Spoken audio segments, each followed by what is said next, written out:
Esse é o nosso segundo programa do nosso podcast Desvendando a Cidadania.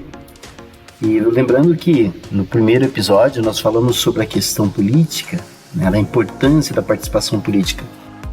E lembrando também que o nosso podcast ele tem por objetivo tratar esses assuntos do nosso cotidiano e que envolvem a nossa participação na sociedade. Então, como nós falamos na primeira sobre a importância da participação política, hoje estarei falando para vocês um pouco de como foi conquistado o direito à participação política. Eu não sei se vocês sabem, né, mas nem sempre as pessoas tinham esse direito que nós temos garantido por lei hoje. Meus amigos, nem sempre a população teve o direito de participar ou manifestar as suas opiniões. E não estamos falando de períodos recentes, de regimes ditatoriais, de governos de ditadura, como a gente tem ouvido falar nos últimos tempos. Nós temos que lembrar que, no passado, nós fomos governados por reis, e esses reis, eles governavam da forma que eles queriam governar. Basta vocês se lembrarem dos faraós no Egito, dos reis de Roma, dos reis da Rússia. Esses governos, eles não eram escolhidos pela população. O poder deles era o poder que a gente chama de poder hereditário. O rei era ruim, ele só sairia do poder ou após um golpe de algum parente, ou o povo derrubava ele do poder, que dificilmente isso acontecia, ou quando ele morria. E mesmo quando ele acabava morrendo enquanto governava, durante o seu período de governo, normalmente quem assumiu o cargo no lugar dele era um filho dele. Ou seja, não tinha como mudar ou escolher um novo rei. É isso aí, então a gente vai falar um pouquinho sobre essa questão, né? Fica comigo aqui, fica comigo que eu já te conto como é que teve nisso tudo isso. Para vocês terem uma ideia, esses reis não tinham obrigação nenhuma de dar satisfações sobre os seus governos, sobre os seus atos. Por exemplo, imposto, né? Hoje, quando a gente fala que nós pagamos nossos impostos, a gente espera que o Estado, que o governo, seja ele qual for que tiver no poder, que ele nos devolva aquilo que a gente paga na forma de serviço, na forma de algum benefício. Então nós temos escolas públicas, hospitais públicos, rodovias públicas, estradas públicas. Tudo isso é mantido com o dinheiro dos nossos impostos. Só que nem sempre foi assim. Os governos, os reis, eles não tinham obrigação nenhuma de retornar esse valor dos impostos que todos pagavam. Então o rei, quando ele recebia os seus tributos, quando ele recebia o dinheiro que todas as pessoas pagavam, que as pessoas que viviam no reino pagavam, ele fazia tudo aquilo que ele achasse melhor. Então, para vocês terem uma ideia, não sei se vocês já ouviram falar a famosa frase: aos amigos do rei tudo. O que significa isso, professor? Significa que os únicos que recebiam os benefícios dos impostos pagos por toda a população eram os amigos do rei, ou grupos próximos ao rei. Então, a ideia da participação política, a exigência de direitos, só veio após a Revolução Francesa, que aconteceu em 1789. Antes disso, as pessoas nem sabiam o que era direito. Elas nem imaginavam que um dia elas iriam ter direitos. Então, para eles era perfeitamente normal ter que pagar pelo uso da terra, pagar um tributo ao rei pelo fato de estar vivendo na terra.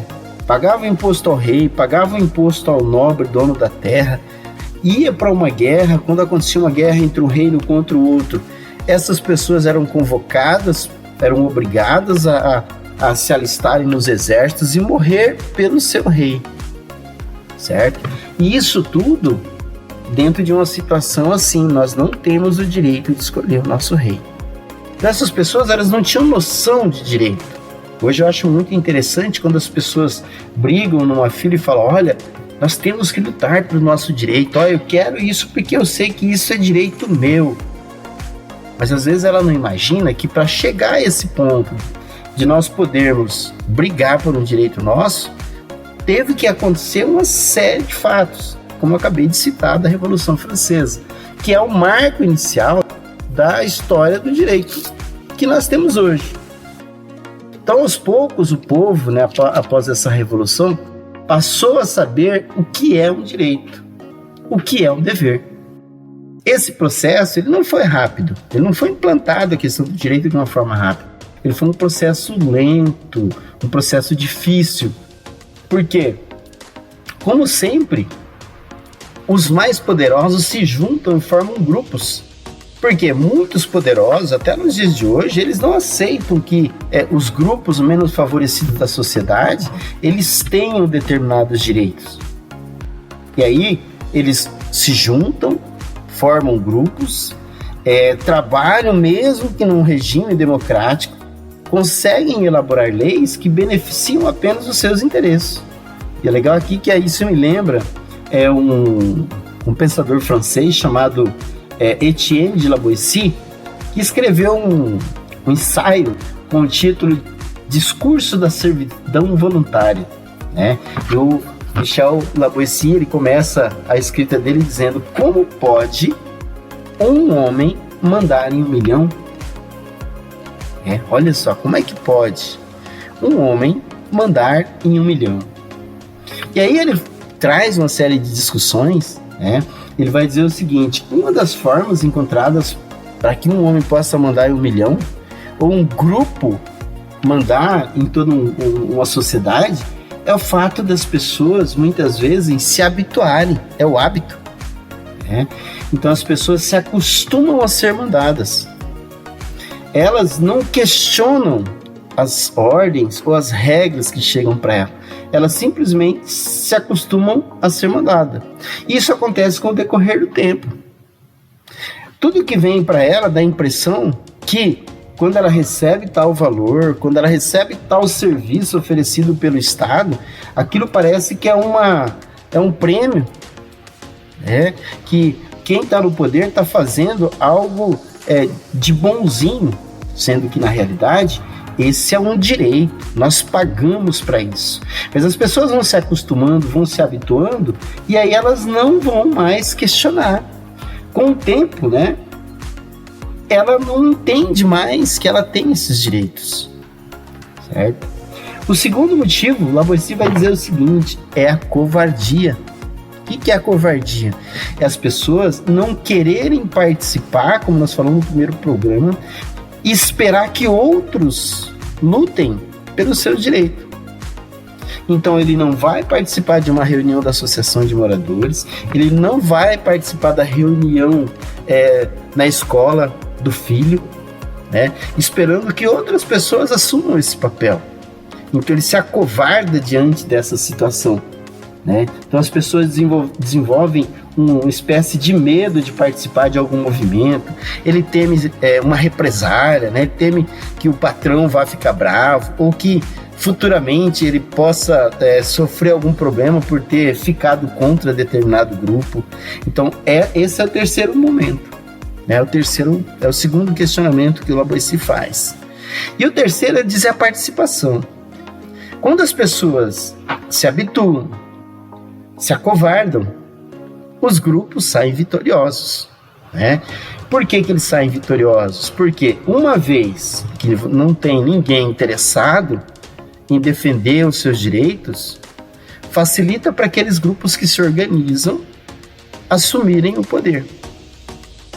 Então, quando a gente está falando dessa história do nosso direito, daquilo que a gente tem de garantia de direito, nós estamos fazendo esse questionamento que La Boétie fez. Esse texto que La Boétie escreveu, né, que é o ensaio sobre a servidão voluntária, ele foi escrito em 1522.